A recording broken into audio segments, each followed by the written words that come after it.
My parents gave away my college fund to pay for my sister's European honeymoon. When I confronted them with the tuition papers, my dad said, "You're smart, you'll figure it out." That was 6 weeks ago. Yesterday, they got an eviction notice with my name still listed on the lease, and my sister was on the phone to her fiancé, crying about canceling the cake. It was never my plan, but they forced me to. It all blew up about a month before college started. I had gotten into Columbia, my dream school, full acceptance, but it wasn't a full scholarship, so the deposit and first semester stuff were going to be expensive. It was fine though. My parents had been telling me since I was 12 that they had a college fund for me. They made a huge deal about it too. Every time they said no to buying me new shoes or gifts for my birthday, it always ended with some version of, "But remember, we're saving for your future." Fast forward to now, the time to use that fund was finally here. I was excited, but every time I asked about it, they got weird. My dad would say he was busy. My mom would tell me we would talk about it later. A few times I caught them whispering in the kitchen, and when I walked in, they would go silent like I was not supposed to hear. My stomach started sinking, but I kept hoping I was just being paranoid. 3 days before the deposit deadline, I sat them down. I had all the papers printed and highlighted. I explained everything: the amount, the deadline, how important it was. I even told them about the scholarships I'd applied for,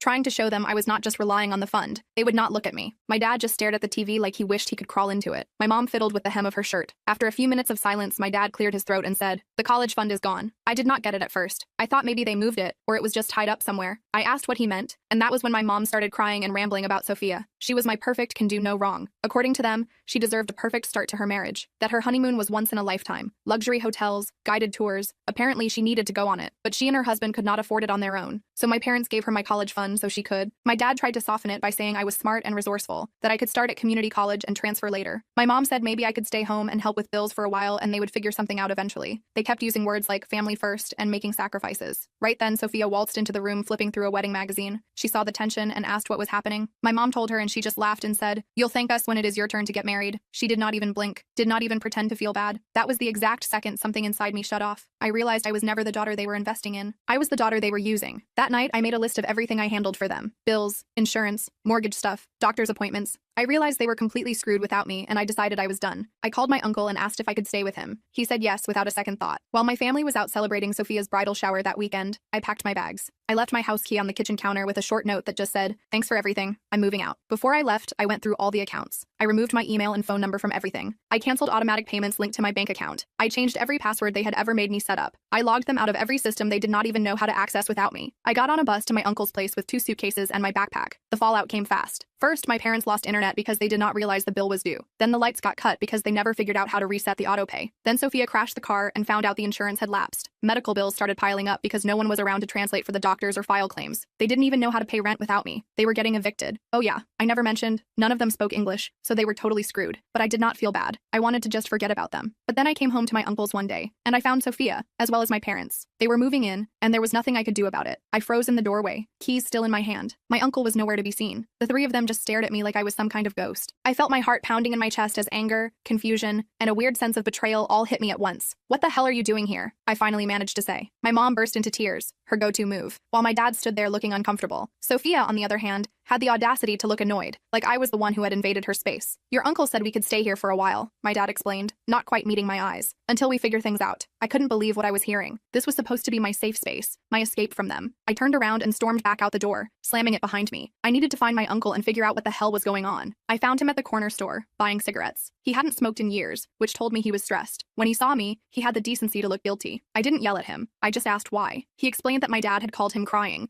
saying they were having serious trouble managing their bills and paperwork. Their internet had been spotty for over a week. They had no way to easily communicate with various service providers. Sophia's wedding was in 2 months, and everything was falling apart. "They're still family, Maria," he said, looking torn. "I know what they did was wrong, but I couldn't turn them away when they were struggling." I reminded him that they had stolen my future to pay for Sophia's honeymoon. He sighed and said he knew, but he couldn't turn them away. He promised it would just be for a few weeks until they got back on their feet. He also promised I could keep my room. They would sleep in the living room. "I understand why you're upset," he added, "but maybe this is a chance for them to see how much they've taken you for granted." I wanted to be mad at him, but I couldn't. Uncle Richard had always been there for me. He was the one who'd taken me in without question. So I swallowed my anger and went back to the apartment. The next few days were a nightmare. The apartment was tiny, just 2 bedrooms, a bathroom, and a combined kitchen-living room. With 5 adults crammed in there, it felt like we were stepping on each other constantly. Sophia took over the bathroom every morning for her beauty routine. My parents whispered in Spanish in the kitchen, going quiet whenever I walked in. The worst part was that nothing had changed. 3 days after they moved in, my mom asked me to help her pay a bill online. I refused. My dad needed help calling the electric company about their service. I told him to figure it out himself. Sophia needed me to translate some wedding vendor emails. I laughed in her face. They acted shocked, like they couldn't believe I wasn't jumping to help them, like the past month hadn't happened, like they hadn't stolen my college fund and forced me to completely change my plans for my future. A week into this nightmare living situation, I came home from work to find Sophia going through my stuff. She had my laptop open and was scrolling through my emails. "What are you doing?" I yelled, grabbing my computer from her. "Language!" My mom called from the kitchen like I was still 12. Sophia rolled her eyes. "Relax. I was just checking if Columbia sent you anything new. Mom and Dad feel really bad, you know. Not bad enough to give me back my college fund." I snapped. "It's already spent," she said with a shrug. The honeymoon package was non-refundable. I wanted to scream. The casual way she dismissed years of my parents' promises made me see red. Instead, I grabbed my laptop and locked myself in my room. I could hear them talking about me in the living room, my mom saying I was being selfish and dramatic. That night, I made a decision. I couldn't stay there with them. It was too painful, too infuriating. But I also couldn't afford to move out on my own. Every penny I earned was going toward trying to save for Columbia. I started spending as much time away from the apartment as possible. I picked up extra shifts at work. I studied at the library until closing time. I volunteered for weekend events just to have somewhere else to be. Anything to avoid being in that cramped apartment with the people who had betrayed me. 2 weeks after they moved in, I got an email from Columbia. They were offering me a partial scholarship. Not enough to cover everything, but enough to make a dent. I was ecstatic. This meant I might actually be able to attend in the spring semester if I could save enough for the deposit and first semester costs. I made the mistake of checking the email on my phone while eating dinner with everyone. I couldn't help the smile that spread across my face. "Good news?" Uncle Richard asked. Before I could stop myself, I blurted out, "Columbia offered me a partial scholarship." My parents exchanged looks. My mom reached across the table to squeeze my hand. "That's wonderful, mija. See? Everything works out." I pulled my hand away. "It doesn't cover everything. I still need to come up with the deposit and part of the tuition. You'll figure it out," my dad said. Like it was that simple. Like they hadn't made it 1,000 times harder for me. Sophia piped up, "Maybe you could start a GoFundMe or something. People love sob stories." I stared at her, not believing what I was hearing. "A sob story? You mean like how my parents gave away my college fund so their favorite daughter could stay in luxury hotels in Europe?" The table went silent. My uncle looked uncomfortable. My mom started tearing up again. My dad focused intently on his plate. Sophia just rolled her eyes. "Always so dramatic," she muttered. I stood up so fast my chair fell backward. "I'm dramatic? You're the one who needed a fairy tale wedding and honeymoon you couldn't afford. You're 25 years old, Sophia. Why couldn't you pay for your own honeymoon like a normal adult?" "Because family helps family," my mom interjected. "We would do the same for you when you get married." I laughed, a harsh sound that surprised even me. "No, you wouldn't. You'd tell me you spent all the money on Sophia, just like you've been doing my entire life." I stormed off to my room again, slamming the door. I could hear them talking about me, my mom crying, my dad trying to calm her down, Sophia loudly proclaiming that I was just jealous of her. The next morning, I woke up to find Sophia's fiancé, Marco, sitting in the living room. Great. Another person in our already crowded apartment. He gave me an awkward wave as I headed to the kitchen for coffee. "Hey, Maria," he said, following me. "Can we talk for a minute?" I shrugged, pouring myself a cup of coffee. "What about?" He looked uncomfortable, glancing around to make sure we were alone. "Look, I just wanted to say, I didn't know about the college fund thing. Sophia told me her parents were giving us the honeymoon as a wedding gift.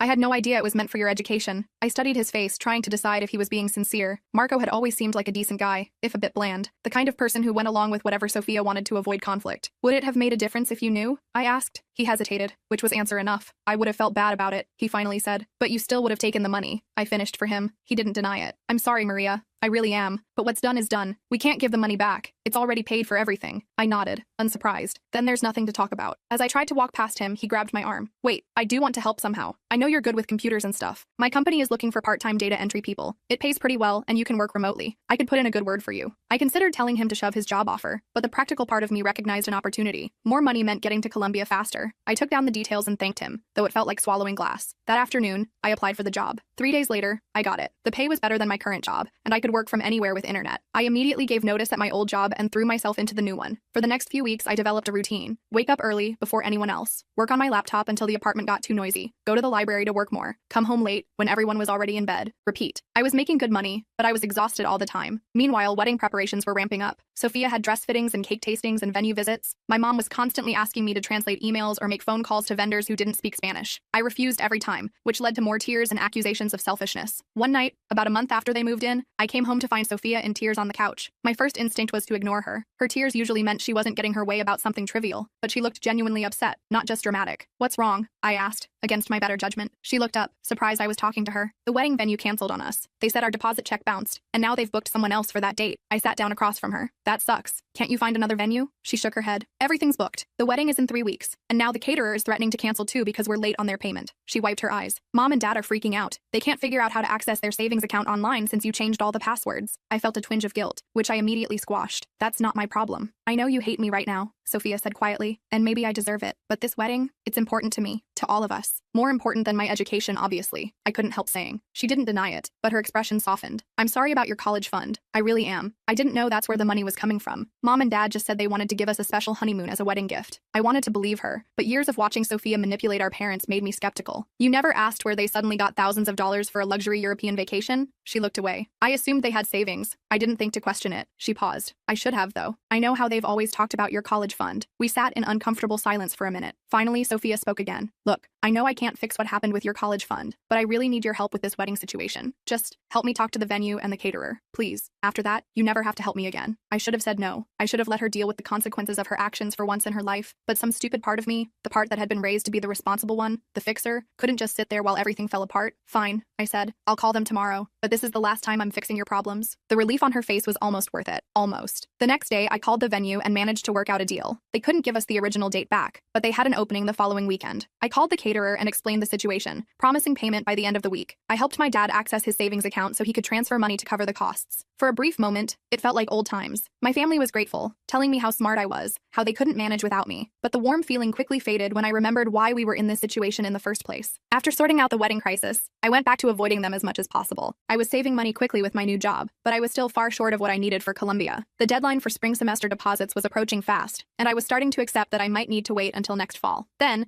2 weeks before Sophia's wedding, something unexpected happened. I got an email from Columbia's financial aid office. Someone had nominated me for a special scholarship for first-generation college students. It would cover almost all of my remaining costs. All I needed to do was write an essay and submit it within a week. I was ecstatic. This could be my ticket to starting in the spring, after all. I threw myself into writing the essay, pouring my heart out about being the first in my family to go to college, about translating for my immigrant parents since childhood, about my dreams for the future. I was so focused on the essay that I didn't notice Sophia reading over my shoulder until she spoke. Wow, that's really good, she said, making me jump. You're going to get that scholarship for sure. I quickly minimized the window. Thanks. Don't you have wedding stuff to do? She shrugged. Everything's under control now, thanks to you. She hesitated, then added, I read the whole thing while you were in the bathroom. Your essay, I mean. I didn't know you felt that way about being the family translator and stuff. I didn't know what to say to that. Of course she didn't know how I felt. She'd never bothered to ask. Anyway, she continued when I didn't respond, I think it's great that you might get to go to Columbia after all. You deserve it. The words sounded sincere, but it was too little, too late. I just nodded and turned back to my computer, waiting for her to leave. Instead, she sat down on my bed. I've been thinking a lot about what you said, about how Mom and Dad always favored me. I kept my eyes on my screen. And,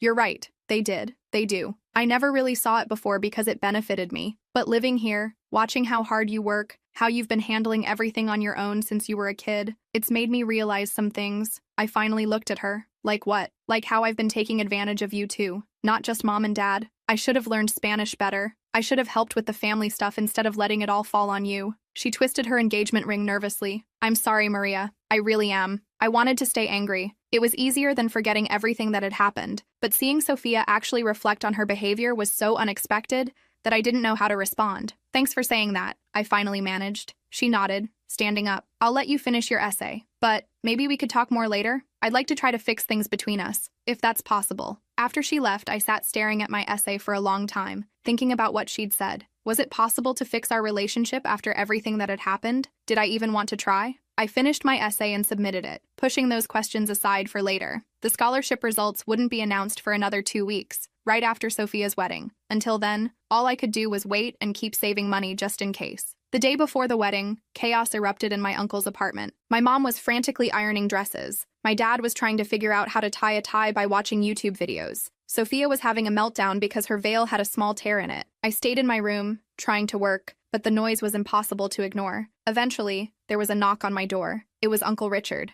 Can you help? He asked, looking exhausted. Your mom is about to have a heart attack, and I don't know how to fix a veil. I sighed and closed my laptop. Fine, but I'm not going to the rehearsal dinner tonight. He nodded. Fair enough. I spent the next few hours helping with last-minute wedding preparations. I sewed Sophia's veil. I helped my dad with his tie. I translated a voicemail from the florist about delivery times. It felt so familiar, being the family fixer again, but this time I had boundaries. When my mom tried to rope me into calling all the relatives to confirm attendance, I firmly said no. That evening, everyone left for the rehearsal dinner. I had the apartment to myself for the first time in weeks. I should have enjoyed the peace and quiet, but instead, I felt restless. I kept thinking about Sophia's apology, about my scholarship essay, about the past and the future. On a whim, I decided to look at the honeymoon itinerary that had cost me my college fund. Sophia had left the folder on the coffee table. I flipped through it, looking at the luxury hotels in Paris, Rome, and Barcelona, the private tours, the first-class flights. It was extravagant, unnecessary, and completely unfair that my education had been sacrificed for this. As I was putting the folder back, an envelope fell out. Inside was a check, a wedding gift from Sophia's future in-laws. It was for $5,000. The memo line read, "For your new life together." I stared at the check, a plan forming in my mind. Sophia and Marco already had my college fund for their honeymoon. They didn't need this money too, and $5,000 would cover my deposit and part of my first semester at Columbia. For a moment, I seriously considered taking it. It would be so easy. They probably wouldn't even notice it was missing until after the honeymoon. By then, I'd be at Columbia, starting my new life. But as tempting as it was, I couldn't do it. I wasn't a thief. I put the check back in the envelope and the envelope back in the folder, then went to my room. The next morning was wedding day. I had agreed to help Sophia get ready, mostly because Uncle Richard had begged me. I did her hair and makeup while my mom fussed with the dress. Despite everything, Sophia looked beautiful, happy, excited for her big day. As I was helping her with her veil, she grabbed my hands. "Thank you for doing this. I know you're still mad at me." I shrugged. "It's your wedding day. I'm not going to ruin it." "Are you coming to the reception?" she asked hopefully. I hadn't planned to.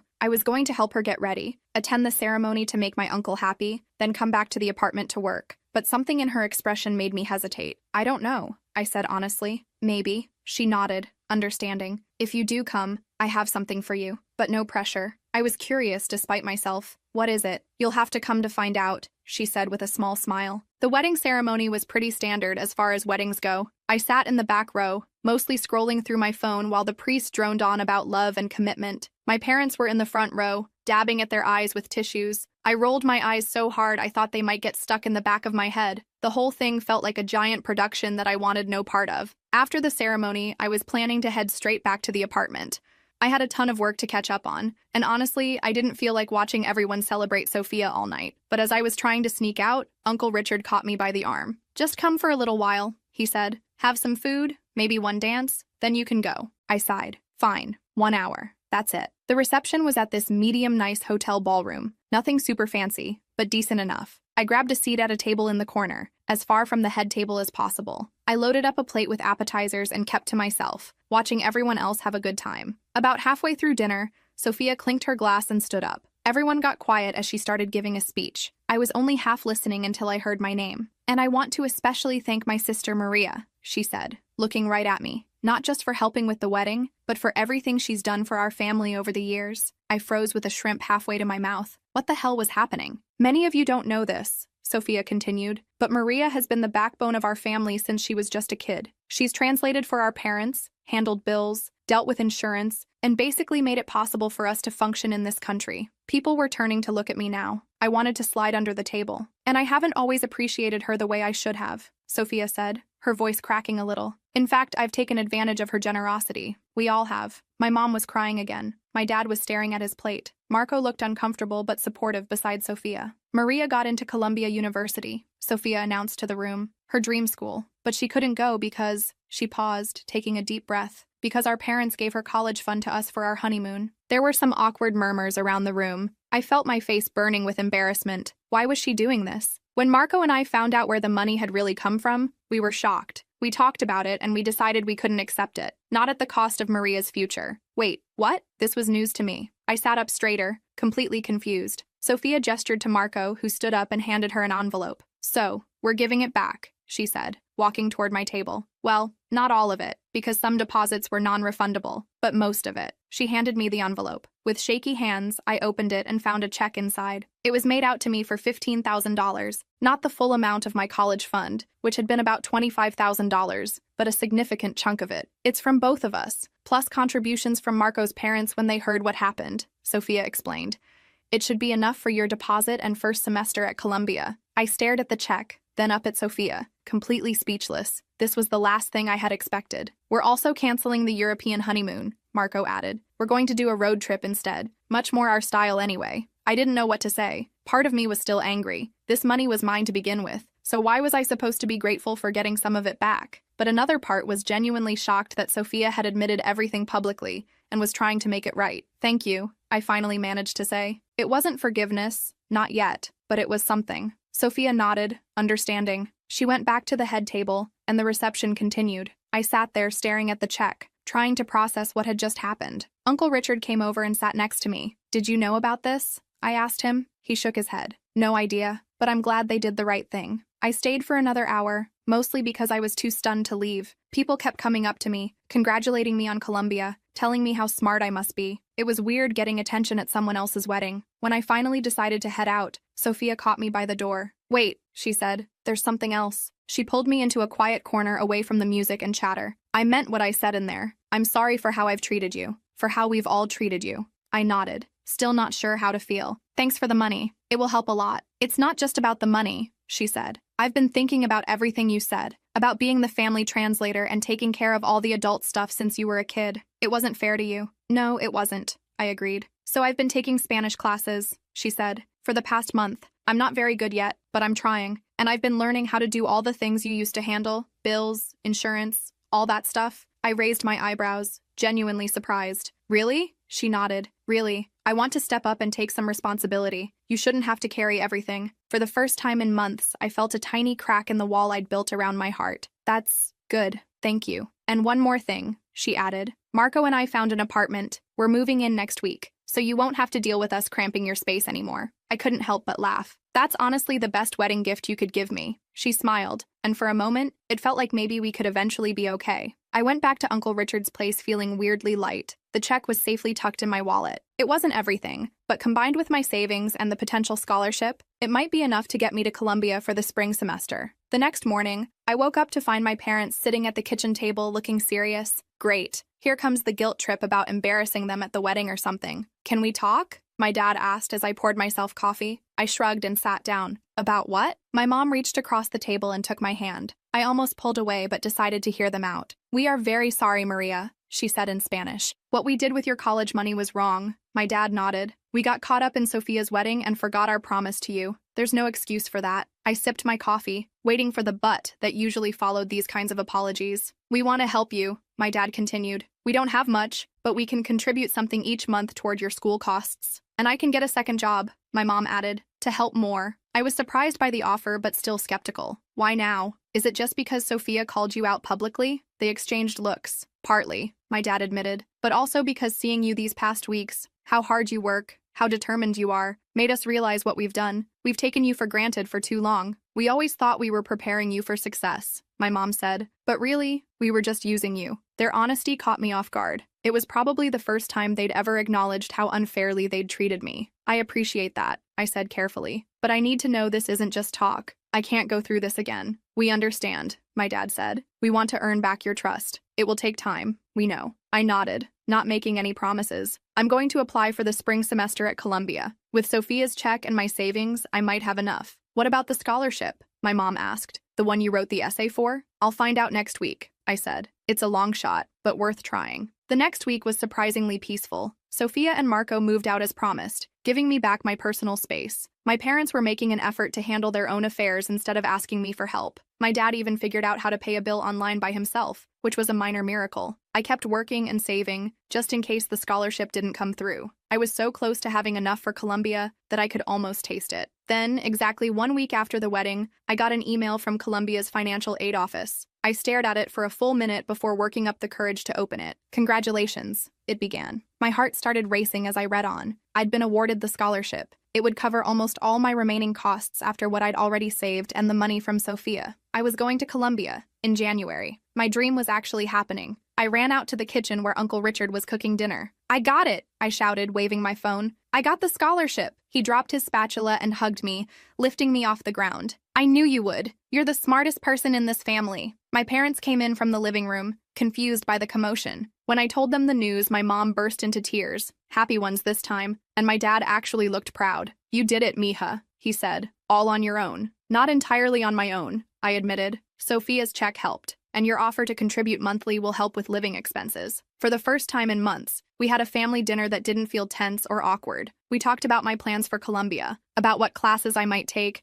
about where I might live. It felt almost normal. After dinner, I called Sophia to tell her the news. She screamed so loud I had to hold the phone away from my ear. "I'm so proud of you," she said. "This is amazing." "Thanks," I said. "And thanks again for the check. It made a huge difference." "It was the least we could do," she said. "Literally the least. We still owe you so much more." We talked for a while about her new apartment and my upcoming move to New York. It wasn't like everything was magically fixed between us, but it was a start. The next few weeks flew by in a blur of preparations. I had to find housing in New York, register for classes, buy textbooks, and a million other things. My parents kept their word about helping financially, sending what they could each week. It wasn't much, but the gesture meant something. Sophia kept taking Spanish classes and even started helping my parents with some of the things I used to handle. She wasn't great at it yet, but she was trying, which was more than she'd ever done before. The day before I left for Columbia, my family threw me a small going-away party. Just the 5 of us. Me, Uncle Richard, my parents, and Sophia. Marco had to work, which was fine by me. It was nice having just family there. My mom made all my favorite foods. My dad gave me a new laptop bag he'd saved up for. Sophia gave me a care package full of dorm essentials and snacks.